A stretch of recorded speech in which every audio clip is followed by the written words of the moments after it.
안녕하십니까. 금매물 부동산 TV입니다. 6일간의 추석 연휴를 이제 딱 하루만 남겨두고 있습니다. 추석은 잘 지내셨는지요? 오늘 강의는 추석 이후 부동산 전망과 부동산 투자 전략에 대해서 말씀드리도록 하겠습니다. 구독과 좋아요 누르신 다음에 시청할 것을 권하며 맨 마지막에 다 본 다음에 저한테 전화하면은 어디서 그 강의를 들을 수 있는지 묻는 분이 되게 많습니다. 추석 이후 부동산 전망은 아파트 분양은 밝아 보이고요. 아파트 기존 매매의 거래는 이자율이 계속 높은 상태이기 때문에 저평가된 아파트 위주로 거래가 될 것이라 예상됩니다.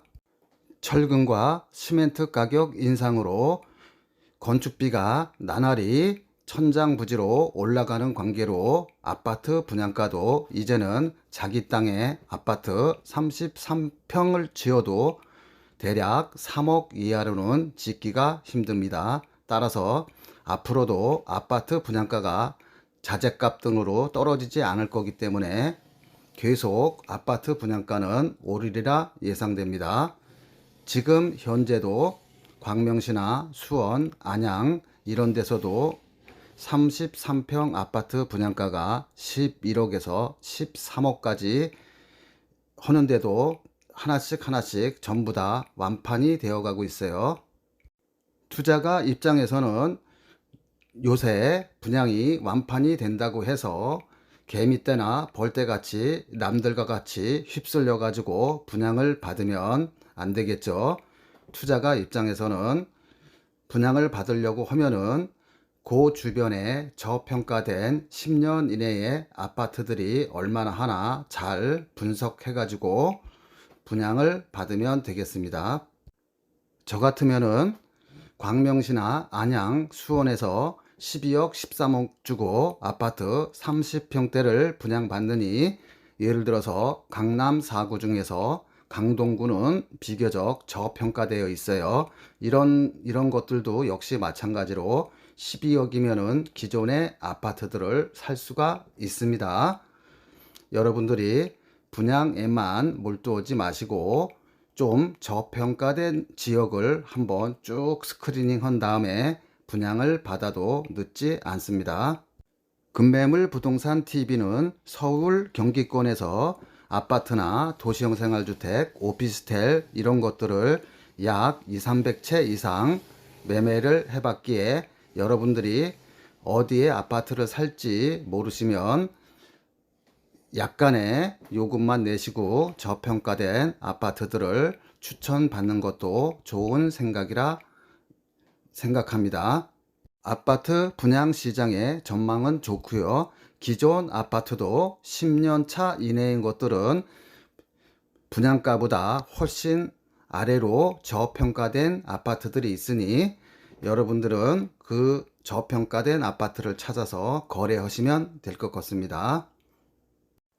두 번째로는요, 빌라나 도시형 생활주택 전망인데요. 역시 마찬가지로 고금리가 당분간 계속 이루어질 거기 때문에 지속될 거기 때문에 빌라나 도시형 생활주택의 거래는 계속 침체될 것으로 보입니다. 더군다나 상대적으로 도시형 생활주택이나 빌라의 전세 가격이 많이 낮춰졌기 때문에 저렴해졌기 때문에 갭 투자도 쉽지 않을 것으로 보입니다. 그런데 며칠 전 9월 26일 날 원희룡 장관이 부동산 공급 대책을 발표했습니다. 이미 확정이 됐어요. 실제로는 여러분들이 알아야 할 것은 딱 한 가지밖에 없어요. 서울 수도권에서 1억 6천 미만의 소형 주택을 사면은 무주택으로 간주해서 청약 받을 때 불이익이 전혀 없어요.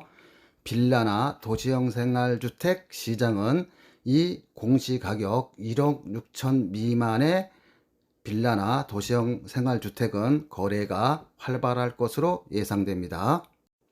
공시가격 기준으로 1억 6천 미만이기 때문에 실매매가는 대략 2억 4천에서 2억 7, 8천까지 그 범위에 공시가격이 들어갈 수 있어요. 그래서 여러분들이 소형주택을 거래할 때에는 공시가격이 1억 6천 미만인지 확인한 다음에 거래를 반드시 하셔야 합니다. 지금까지 빌라나 도시형 생활주택이 거래가 부진한 이유는 이것을 사면은 청약을 받는데 제약이 있었죠. 그렇기 때문에 신혼부부나 특공을 받을 때 제약 조건이 있기 때문에 빌라나 도시형 생활주택 매입을 꺼려 했습니다. 그런데 이번에 원희룡 공급 대책으로 이 문제를 풀어줬어요. 즉 1억 6천 미만의 수도권입니다. 경기, 서울 1억 6천 미만의 소형 주택을 사면은 청약을 받을 때에는 무주택으로 간주해서 불이익이 없도록 만들었습니다. 그러다 보니까 추석 이후 앞으로 1억 6천 미만의 소형 빌라나 도시형 생활주택 거래가 활발할 것으로 예상됩니다. 추석 이후 부동산의 투자 전략은 방금 전에 설명드린 1억 6천 미만의 빌라나 도시형 생활주택을 사는 것입니다. 아무데나 사면 안 되겠죠.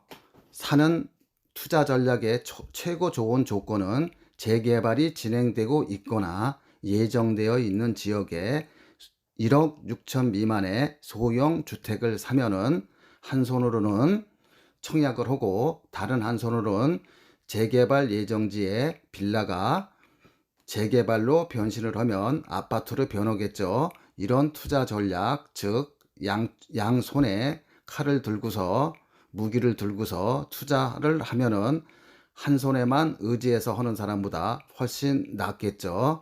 그래서 여러분들이 자제분한테는 독립을 시켜서 1억 6천 미만의 소형 주택을 사주면 되겠습니다.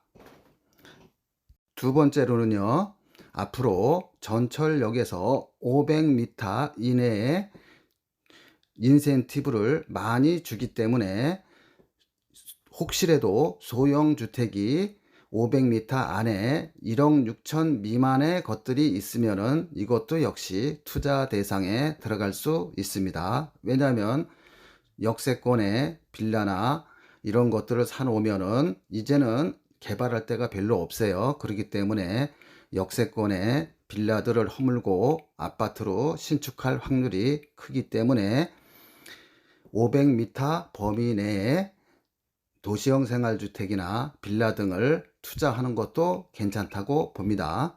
문제는 제가 한번 스크린을 해봤어요. 강동구나 예를 들어 가지고 영등포구나 이런 쪽에 빌라를 역세권 이내, 제가 말하는 역세권은 걸어서 10분 안의 역세권입니다. 이런 역세권 아래에 1억 6천 미만의 소형 주택 찾기가 하늘의 별 따기입니다. 그래서 여러분들도 투자 전략을 이렇게 보면 되겠습니다. 첫 번째, 재개발이 진행되거나 예정되어 있는 지역에 소형 주택을 매입하든가, 이게 최고예요. 두 번째로는 역세권 내에 소형 주택을 매입을 해서 거기서 거주하다가 거기가 개발이 되든가, 또는 한편으로는 계속 무주택으로 인정이 되니까 청약을 받으면 최고의 투자 전략이 되겠습니다. 마지막으로 상가나 오피스텔은 아까도 말씀드렸듯이 고금리가 당분간 지속되기 때문에 본인이 직접 상가를 사서 또는 오피스텔을 사서 거기에서 직접 영업할 게 아니라고 하면은 굳이 상가나 오피스텔 투자는 당분간은 안 하시는 게 낫겠죠. 혹시라도 위치가 아주 좋아서 금리가 떨어지면은 좀 괜찮은 투자 매물이 나오면은 이런 것들은 아주 선별적으로 투자를 하셔도 될 것 같은데, 대체적으로 오피스텔이나 상가는 투자하지 마시고요. 그 투자할 돈이 있으면 자제분이나 본인이 1억 6천 미만의 재개발 예정지나 재개발이 진행되는 소규모 주택을 투자하시는 것이 훨씬 투자 면에서 봤을 때는 좋습니다. 우리가 모르는 지역에 3, 40km 자동차 운전을 해도 내비를 켜고 가죠. 그 이유는 빨리 시간 전략을 해서 빨리 가든가 또는 돌아가서 휘발유가 많이 드는 것을 방지하기 위함인데, 이렇게 사서 온 것도 그냥 내비게이션을 이용합니다. 그런데 부동산 같이 몇 억씩 투자하는 거에, 거기에는 여러분들이 소액으로 투자하는 거에 대해서, 소액으로 컨설팅을 받는 거에 대해서 많이 주저하고 있어요. 그러다 보니 본인 판단으로 하다 보니 실수가 나오기 마련입니다. 아주 소액 가지고서 여러분들이 컨설팅을 받으면 그만큼 리스크가 줄어드니까 제가 댓글에 그 내용을 기재를 해 놓을 거예요. 그러니까 여러분들이 편하게 활용하셔도 될 것 같습니다. 이상은 급매물 부동산 TV였습니다.